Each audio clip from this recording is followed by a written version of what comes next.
Zélie Guével, directrice du baccalauréat en traduction au département de langue, linguistique et traduction. Bonne écoute.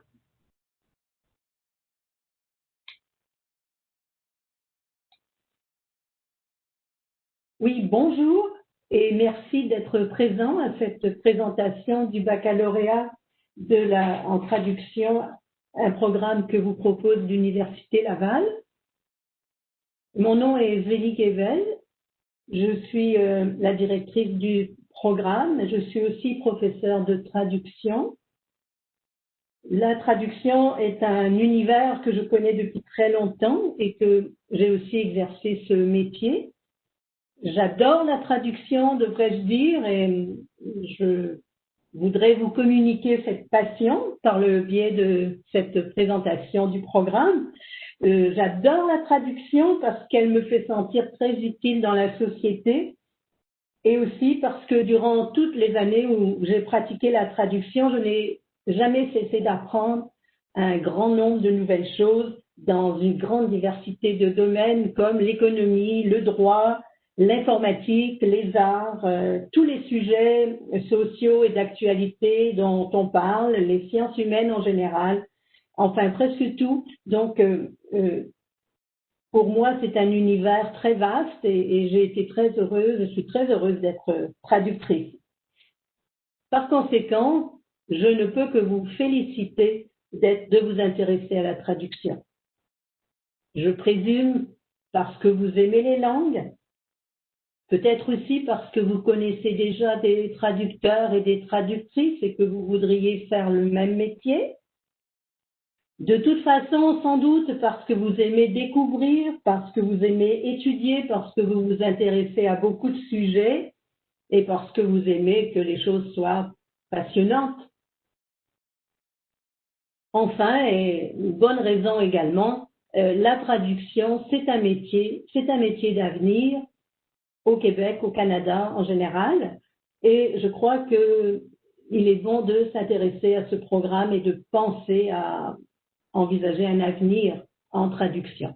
Je vais vous dire quelques mots sur le métier, sur la profession au Canada, pour ensuite décrire le programme et enfin pour dire ce que l'Université Laval vous offre en particulier.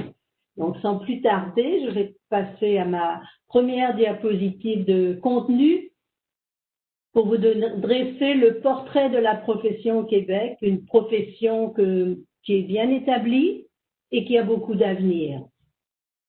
On ne connaît pas toujours bien qui sont les traducteurs et quel est ce métier quand on rentre en traduction. C'est pourquoi j'ai éprouvé le besoin de vous l'écrire. Au Canada, on compte plus de 17 000 traducteurs ou traductrices. Et la moitié de ces personnes travaillent au Québec, 50%. Ce sont des données de Statistique Canada de 2016.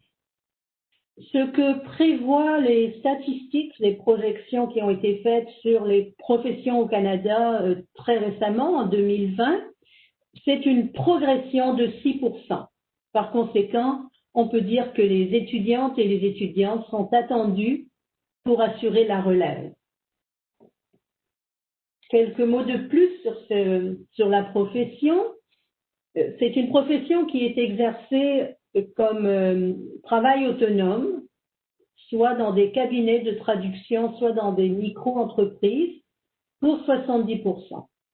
Et pour 30%, les traducteurs travaillent comme salariés dans le secteur public, par exemple au gouvernement fédéral, également au Québec, on a l'Office québécois de la langue française qui engage des langagiers terminologues surtout. Donc 30% de salariés, 70% pour le travail autonome. Et finalement, le mot traducteur regroupe en réalité trois univers: les traducteurs qui travaillent sur l'écrit, les terminologues qui travaillent sur le vocabulaire spécialisé et les interprètes qu'on confond parfois dans la population avec les traducteurs. Les interprètes, strictement parlant, ce sont les personnes qui traduisent l'oral.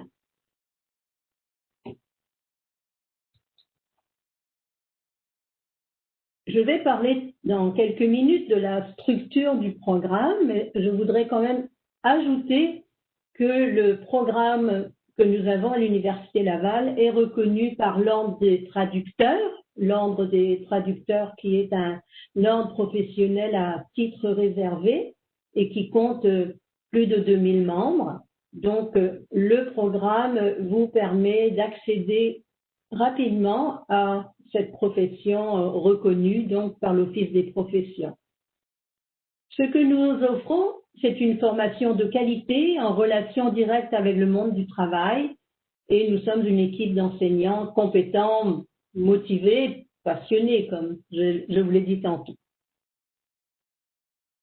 Grâce à nos relations avec l'OTIA, grâce surtout au contenu de notre programme, nous avons cette reconnaissance de l'ordre. On devient rapidement membre agréé quand on fait un stage qui s'appelle la mentorat. C'est une formule de mentorat intégré qui a été adoptée il y a environ 2 ans.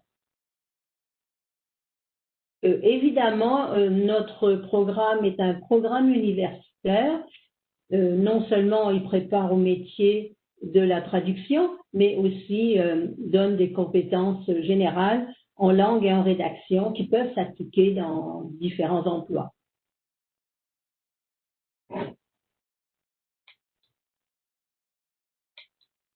J'en arrive à la structure du programme.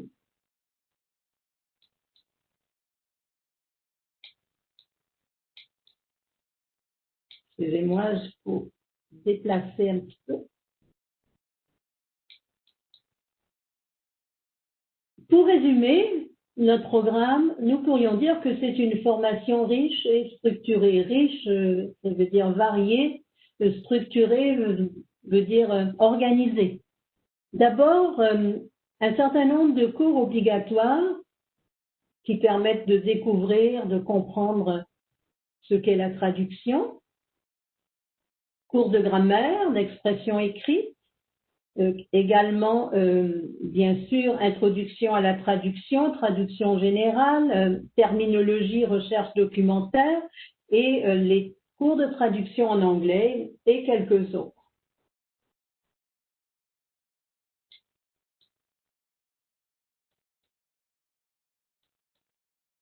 À cela s'ajoutent des cours à option qui vous permettront de vous spécialiser. Alors, vous voyez la liste: technique, scientifique, médicale, commerciale, juridique, économique, administratif.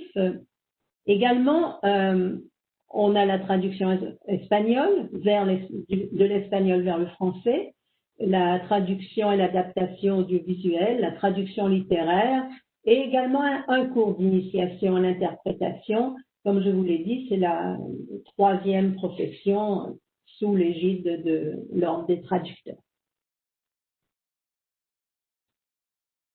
À cela s'ajoutent des cours de rédaction en espagnol, en anglais, en français. Par exemple, un cours de rédaction administrative, de fondement de la communication écrite, la révision linguistique, et des cours de langue française sur le lexique, normes et usages du français, les parlers français d'Amérique du Nord, langue et société francophone.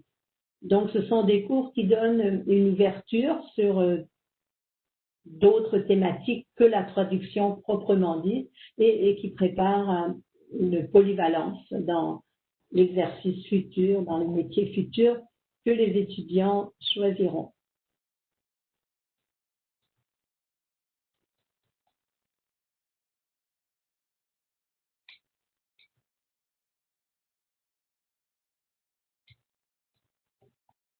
Encore d'autres possibilités, toujours à l'intérieur du programme. Donc, si je récapitule, on avait les cours obligatoires, des cours à option et d'autres possibilités complémentaires. En voici d'autres. Vous pouvez, si vous voulez, suivre des cours de langue, jusqu'à 3 cours de langue, ou des cours qui portent sur le développement durable ou encore sur l'entreprise, la micro-entreprise. Par exemple, mon projet professionnel en action, devenir travailleur autonome ou savoir entreprendre.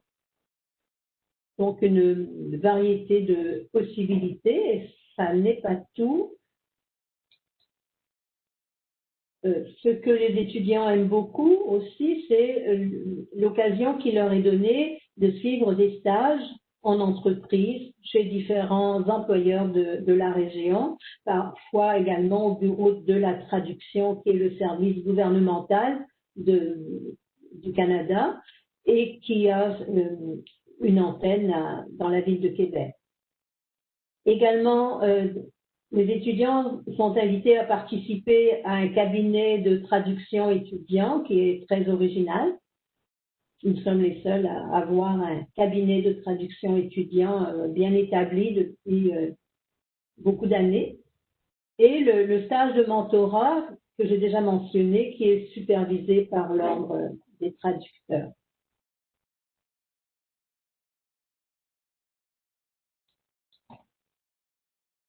Quelques atouts. Le profil international. Grâce à ce profil que nous offrons à l'Université Laval à l'échelle du campus, vous pouvez aller faire 2 sessions d'études en différents endroits, par exemple en Espagne, ou en Italie, en Suisse, aux États-Unis, etc. Et également, grâce au programme Échange Canada, vous pouvez aller étudier à Toronto, donc pour davantage parfaire la langue anglaise.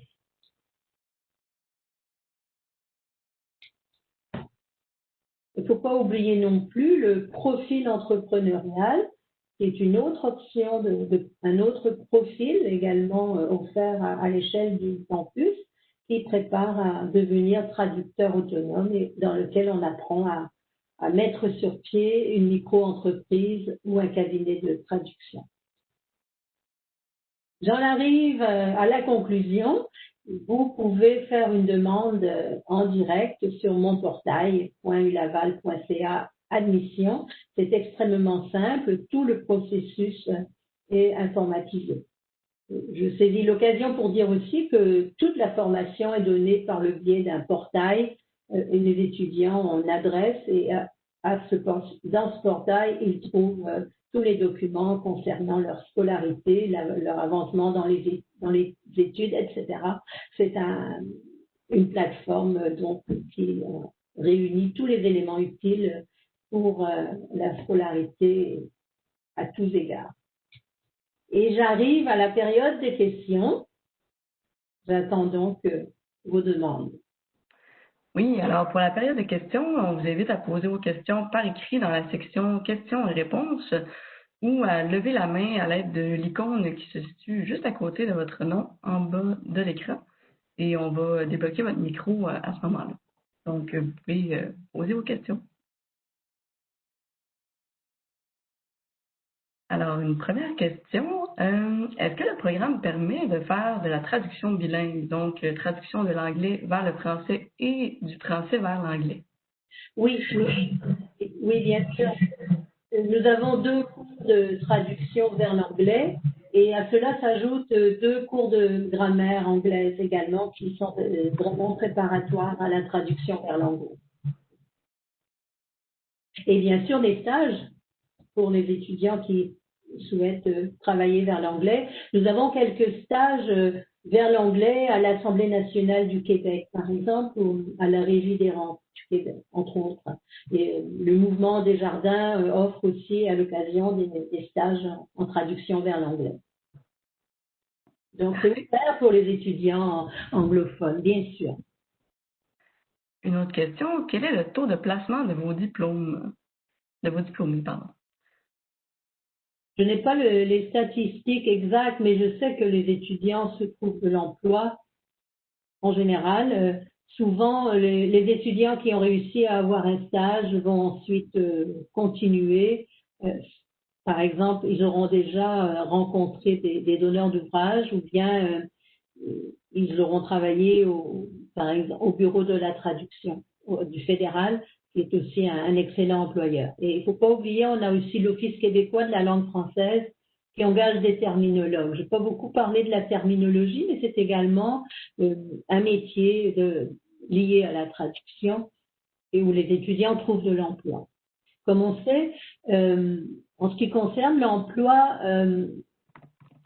on est à un changement de génération.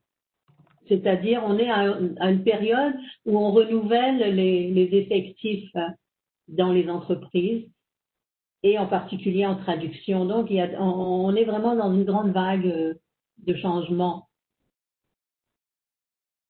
Par conséquent, les perspectives sont certainement très bonnes, à condition d'avoir été sérieux dans ses études, bien sûr. Voilà pour. Est-ce qu'il y a d'autres questions? Oui. Alors, si je maîtrise une autre langue, par exemple l'allemand, est-ce que je serais apte à traduire aussi dans cette langue au terme de ce programme? La traduction, on n'a pas dans le programme, il n'y a pas de cours de traduction vers l'allemand, ni à partir de l'allemand. Cependant, quand on apprend à traduire, il est certain qu'on apprend, principalement à traduire de l'anglais vers le français, mais tout ce qu'on a appris, par exemple la traduction vers le français, tout ce qu'on a appris, ça s'applique à n'importe quelle autre langue vers le français. Pour une raison simple, c'est que un élément qui compte beaucoup dans la traduction, c'est la langue d'arrivée, le texte d'arrivée. La langue de départ, dans votre cas, parler de l'allemand, il faut comprendre l'allemand, c'est bien entendu, mais quelqu'un qui comprend l'allemand très bien, qui peut lire l'allemand, qui est habitué à la langue allemande, et qui sait traduire de l'anglais vers le français, va pouvoir appliquer je dirais pas les recettes, mais les façons de faire de la traduction vers le français. Parce qu'en fin de compte, c'est de la rédaction la rédaction en langue française à partir d'une langue de départ, quelle qu'elle soit. Et bien sûr, on suppose que la personne connaît déjà l'allemand. Parce qu'on n'enseigne pas allemand français. Comme tel. C'est pas un titre de cours. Une autre question, il y a un champ de spécialisation selon quelles sont les demandes? Je ne ferai pas exprès de le dire comme ça, mais toutes les spécialités sont en demande, étant donné que les traducteurs sont en grande demande. Alors, il y a des grands champs qui se découpent, soit le domaine technique et scientifique, informatique, ou bien le domaine économique, juridique, commercial, si vous voulez. C'est deux grands domaines, mais il y a toutes sortes de sujets qui sont traités en traduction, toutes sortes d'entreprises, toutes sortes de besoins. On traduit tout, vous savez, on traduit tout. On fait fonctionner la société finalement. Que ce soit les banques, que ce soit les entreprises qui construisent les moteurs d'avion, ou bien la finance. Hein. On traduit tout. Et on a besoin de traducteurs dans tout. Une autre question. Pour suivre des cours en traduction de l'espagnol, doit-on passer un test? On demande d'avoir des connaissances de l'espagnol. On demande d'avoir atteint un certain niveau. Je crois que c'est le niveau intermédiaire 2 du programme de l'école de langue. Alors, il y a un niveau qu'on doit avoir atteint pour commencer. Ça me permet de dire une chose que je n'ai pas mentionnée. Nous avons un examen d'admission pour entrer dans le programme. L'examen d'admission porte sur l'anglais et le français. Et une autre question, quelles sont les conditions d'admission?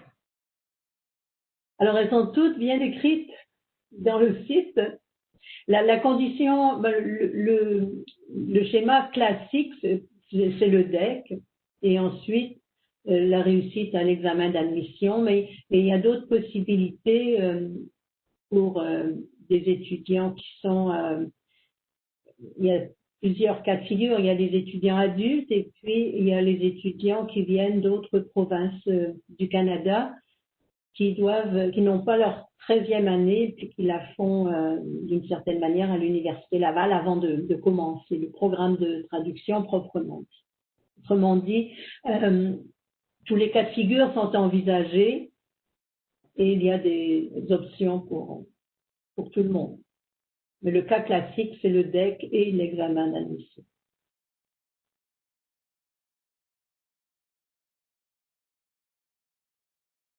Parfait. Donc, s'il n'y a pas d'autres questions, je cède le mot de la fin à Madame Guibel. Oui, je suis très heureuse d'avoir présenté le programme et j'espère surtout que si vous aimez écrire, si vous aimez les langues, si vous aimez communiquer, si vous aimez être utile, vous pensez peut-être que la traduction pourra être une belle option pour vous. Et à l'université, on vous attend, on est une équipe de professeurs et on vous attend avec plaisir pour vous communiquer tous les savoir-faire qui vont vous être utiles pour traduire, pour devenir traducteur ou bien pour devenir rédacteur, pour devenir terminologue également. En fait, on peut trouver dans le programme beaucoup d'éléments qui vont être utiles, quoi que l'on fasse ensuite. Et finalement, l'élément clé, c'est la langue française, c'est l'écrit. Alors, pensez-y. Je me ferai un plaisir de vous recevoir pour septembre, alors, ou peut-être à un autre moment. Merci beaucoup de votre attention.